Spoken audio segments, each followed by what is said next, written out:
რუსეთში მასობრივად აუქმებენ გამარჯვების აღრუმების ჩატარებას 9 მაისს. უკრაინას ადანაშაულებენ მასშტაბური თავდასხმების მომზადებაში.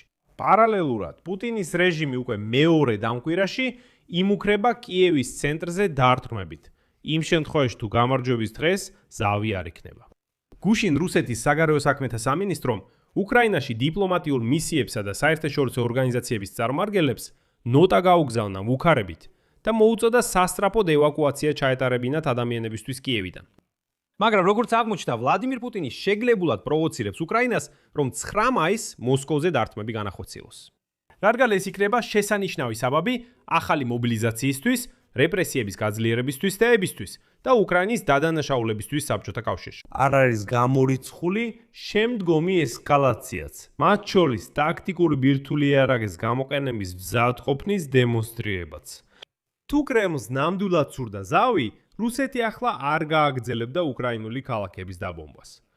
ვინაიდან ვლადიმერ პუტინს არ შეიძლება არ ესმოდეს, რომ ასეთი დარტყმები თავად ხელფეხს უხსნის კიევს 9 მაისის წინ.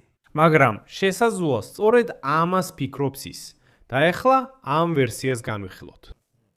ჩემი სახელი ალექსეი პეჩი, მოდით ერთად განვიხილოთ ეს თემა, მაგრამ სანამ დავიწყებთ, გთხოვთ გამოიწეროთ ეს არხი, დაალაიქოთ და დაწეროთ ნებისმიერი თქვენი კომენტარი ამ ვიდეოს ქვეშ. თუ გსურთ მხარი დაუჭიროთ ამ YouTube არხის მუშაობას, ამას შეძლებთ ნებისმიერი დონატის საშუალებით, ბმულებითა და რეკვიზიტებით, რომლებიც მითითებულია ამ ვიდეოს აღწერაში. ან თქვენს ეკრანებზე მოცემული QR კოდის საშუალებით, ან YouTube პლატფორმაზე სპონსორობის დახმარებით. გადაცემა თქვენთვის საინტერესო და სასარგებლო იქნება, გადაცემის ბოლოს გთხოვთ მხარი დაუჭიროთ ჩვენი YouTube არხის მუშაობას თქვენი დონატებით. მაშ დავიწყებ ბოლოს სიახლეებით. რუსეთის რამდენიმე რეგიონში განაცხადეს 9 მაისის გამარჯვების აღლუმების სრულად გაუქმების შესახებ. ასევე დაწესდა დამატებითი შეზღუდვები დღესასწაულის აღნიშვნაზე. პროექტ ასტრას მიერ გამოქვეყნებული ინფორმაციის მიხედვით, მინიმუმ 15 რეგიონში რუსეთის ფედერაციაში სრულად უარი თქვეს ჩატარებაზე. Парадов 9 мая. საუბარია ბელგოროდის, ვორონეჟის, კურსკის, ბრიანსკის, როსტოვის, სარატოვის, რიაზანის, კალუგის, ორიოლის, ფსკოვის, ნოვგოროდის, ნიჟნი ნოვგოროდის და ლენინგრადის ოლქებზე, ასევე კრასნოდარის მხარესა და ჩუაშეთში. რუსეთის ფედერაციის დედაქალაქში წელს აღლუმი სამხედრო ტექნიკის გარეშე ჩატარდება და მსგავსი რამ პირველად ხდება 2007 წლის შემდეგ. სანქტ-პეტერბურგშიც ასე უარი თქვეს დემონსტრაციაზე. ოკუპირებულ უკრაინულ ტერიტორიებზეც ასევე უარი თქვეს ნებისმიერ სამხედრო აღლუმზე. რუსეთის რამდენიმე რეგიონში დამატებით შემოიღეს შეზღუდვები, მათ შორის სალუტების გაუქმება და ინტერნეტზე წდომის შეფერხებები ღონისძიებების ჩატარების დღეებში. მივიდა იქამდე, რომ მათმა აქციამ უკვდავი პოლკი სრულად გააუქმეს და ონლაინ ფორმატში გადაიტანეს. და ასეთი დემონსტრაციული პანიკა უამრავ კითხვას აჩენს. საბოლოოდ ობიექტურად რო ვთქვათ, უკრაინულ პილოტოებს შეეძლოთ გამარჯვების აღლუმზე თავდასხმა შაშანაც, მაგრამ მაშინ აღლუმები რატომღაც არ გაუუქმებიათ, ისევე როგორც შაშანწინ. ხოლო წელს მოულოდნელად მასობრივი აღლუმების გაუქმება უკრაინული საფრთხის საბაბით. მივიდა იქამდე, რომ პუტინის რეჟიმი უკვე მეორე დამკვირაში იმუქრება კიევის ცენტრზე დარტყმებით, იმ შემთხვევაში თუ გამარჯვების დღისათვის ზავი არ იქნება. წინა დღეს გამოვიდა ეს მუდამ თვრალი ქალი. რუსეთის ფედერაციის საგარეო საქმეთა სამინისტროს სპიკერმა მაშკა ზახაროვამ განაცხადა, რომ რუსეთის საგარეო საქმეთა სამინისტრომ დიპლომატიურ მისიებსა და საერთაშორისო ორგანიზაციების წარმომადგენლებს მუქარის შემცველი ნოტა გაუგზავნა. მოსკოვმა მოითხოვა, რომ სხვა ქვეყნების დიპლომატებმა სერიოზულად მიუდგნენ რუსეთის ფედერაციის თავდაცვის სამინისტროს განცხადებას, რომელშიც ის კიევის ცენტრზე მასიური სარაკეტო დარტყმით იმუქრება. თუ მოსკოვს ზავის დროს შეუტევენ 8 და 9. ასევე რუსეთის ფედერაციის საგარეო საქმეთა სამინისტრომ მოუწოდა კიევის ქალაქიდან დიპლომატიური და სხვა წარმომადგენლობების პერსონალის დროულ ევაკუაციას. რუსეთის ფედერაციის საგარეო საქმეთა სამინისტროში დაადასტურეს, რომ საფასუხო დარტყმა შეიძლება მიეყენოს მათ შორის გადაწყვეტილებების მიღების ცენტრებსაც. ჩვენ ამ გადაწყვეტილებების მიღების ცენტრის შესახებ სრულმასშტაბიანი ომის განმავლობაში ვისმენთ. Вот. მაშინვე აღნიშნავ, რომ რუსები არასდროს შეუძლიათ საფასუხო დარტყმის მიყენება. აქ საჭიროა ლოგიკის ჩართვა და მიზეზ შედეგობრივი კავშირების დანახვა. ომი დაიწყო გაურეცხავმა, გაველურებულმა რუსეთმა. შესაბამისად, ის აგრესორია და საპასუხო დარტყმის მიყენება მხოლოდ უკრაინას შეუძლია. ყველაფერი, რასაც რუსეთი აკეთებს, არის მხოლოდ აგრესია. აბსოლუტურად ყველა თავდასხმა აგრესია, ხოლო უკრაინა პასუხობს. რუსეთს საპასუხო დარტყმის მიყენება არ შეუძლია. კიდევ ერთხელ, მიზეზ შედეგობრივი კავშირები. განსაკუთრებით ესლოთი, თრალი. მაშკა ზახაროვა მიჩიულა, რომ როდესაც უკრაინის პრეზიდენტმა ვლადიმირ ზელენსკი მიანიშნა უკრაინული უპილოტო აპარატების მონაწილეობაზე მოსკოვში გამარჯვების დღის აღლუმზე, ევროპული პოლიტიკური საზოგადოების სამიტზე არავინ გააჩერა იგი. ასევე მფლავმა ზახაროვამ ცინიკურად დაამატა, რომ რუსეთი თითქოს აგრესიის პოზიციიდან არ გამოდის, არამედ მხოლოდ თავს იცავს. ხო, რა თქმა უნდა, როგორც ყოველთვის ისინი არ ესხმიან თავს, უბრალოდ თავს იცავენ. ამასთან დაკავშირებით პოლონურმა გამოცემა რეჩპოსპოლიტამ გამოაქვეყნა მასალა, სადაც პირდაპირ ამბობს, რომ ვლადიმირ პუტინი პირდაპირ ითხოვს დარტყმას მოსკოვზე, ან თავად ამზადებს მას. და ამას სრულიად შეგნებულად აკეთებს.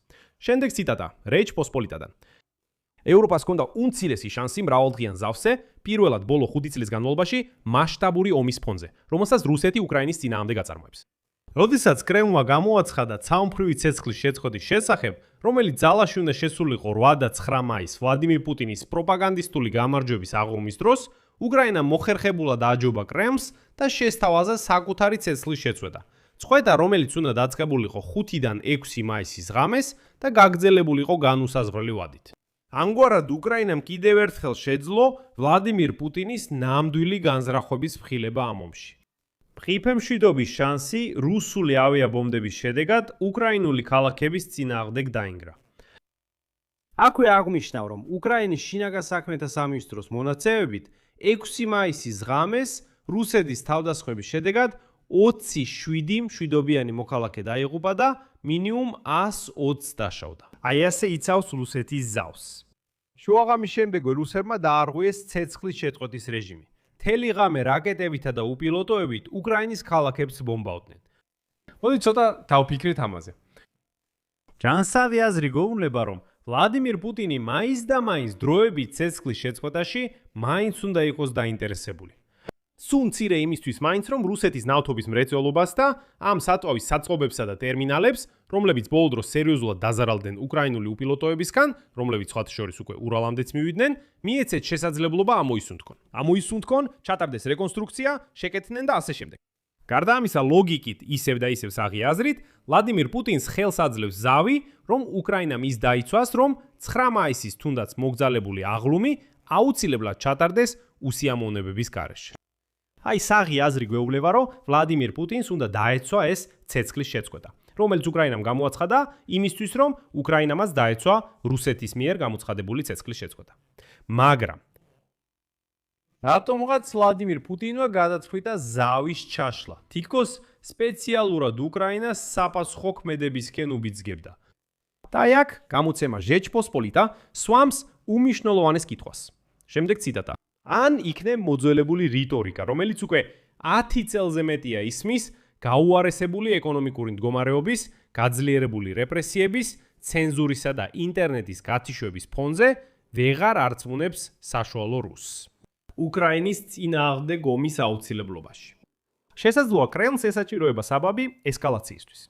პუტინი ვერ უგულებელყოფს იმ ფაქტს, რომ როდესაც ის უკრაინის ქალაქებს ურთხამს, ფაქტობრივად ხელებს უხსნის კიევის ხელისუფლებას, რომლებსაც შეუძლიათ მტკივნეულად უპასუხონ სწორედ 9 მაისს.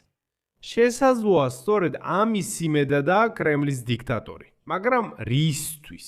საკითხი ისაა, რომ ვლადიმირ პუტინს შეეძლო უკრაინული დრონების დარტყმები აღექვა პარადის დროს როგორც საბაბი, რათა შეემოწმებინა თავისი გარემოცვის ლოიალობა და დაეწყო იძულებითი მობილიზაციის ახალი ტალღა.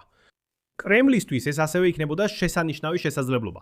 უკრაინელები დაიდანაშაულებინა გაკინული სამშვიდობო მოლაპარაკებების საბოლოო ჩაშლაში, რომელიც აშშ-ის შუამავლობით მიმდინარეობდა. და შესაძლოა თუნდაც ტაქტიკური ბირთვული იარაღის გამოცდაზეც კი წასულიყო. მით უმეტეს, რომ რამდენიმე დღის წინ კრემლი უკრაინას კიევის ცენტრზე მასშტაბური დარტყმით დაემუქრა და უკრაინის დედაქალაქის მცხოვრებლებს ქალაქის დატოვებისკენ მოუწოდა. ყველაფერი იმაზე მიუთითებს, რომ ვლადიმირ პუტინი ყველას დაშინებას ცდილობს. რუსებს რუსეთში, უკრაინელებს უკრაინაში და ევროპელებს. იმიტომ რომ მასზე უკვე ღიად იცინიან. და ხვდებიან, რომ ომს ის ვეღარასდროს მოიგებს. ყველა. პუტინისთვის გასაგებია, რით დასრულდება ეს ომი. ამიტომ ბოლოს უბედავ ივარაუდო, რომ მხოლოდ უკრაინის წინააღმდეგ ომის სრულმასშტაბიანი ფაზის 5 წლის შემდეგ პუტინი აშკარად უკვე ესკალაციის იმედადაა, რათა როგორმე გამოვიდეს ჩიხიდან. რატომ ასე? დიახ, იმიტომ რომ პუტინს უკვე აღარ აქვს არც კი უმცირესი წარმოდგენა იმაზე, რა უნდა გააკეთოს ომის შემდეგ.